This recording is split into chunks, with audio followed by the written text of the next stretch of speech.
Végre már látok, nem nyelt el az ár, mikor az egész élet fáj. Én és a világ egy romlott házas pár. Én megcsalom őt és ő megcsal engem, válok. Mikor a pillanatra várok, ez egy temetetlen árok. A gondolatok közt málok, bárás szemüvegen át, idillikus párok. De túl színes a magazin, a divat meg a sztárok. Én a tűz mellett járok, ahol elégnek az álmok, és akkor is átmegyek rajtatok, ha odaálltok. Az életem egy szerelem, de állandóan terelem. A tudatom a fegyverem, és tudatom, hogy bevetem. Az úton sok az akadály, és én sokszor estem. Kiedzettem a testem, hogy a gondolatot festem. Festem a képeket, mert ismerem a népeket. Az élet kemény játék, nekem nem esély a szépeket. Anyuci és apuci megvert minden, de nem vert neked tudást. Hogyha elindul a verseny, akkor kibírjad a futást, mert az igazi győztesek ismerik a bukást. Elbuknak az angyalok, vércseppek a karton. Kézen fogva magammal sétálok a parton. Könnyű úton, nagy fény, könycseppek az arcon.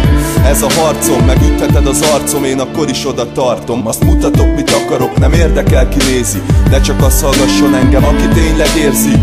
Nem vagyok depó, köpök a világra, szarok a pénzre és a kétszínű pinákra. A gyűlölet a világon, a legerősebb lélek.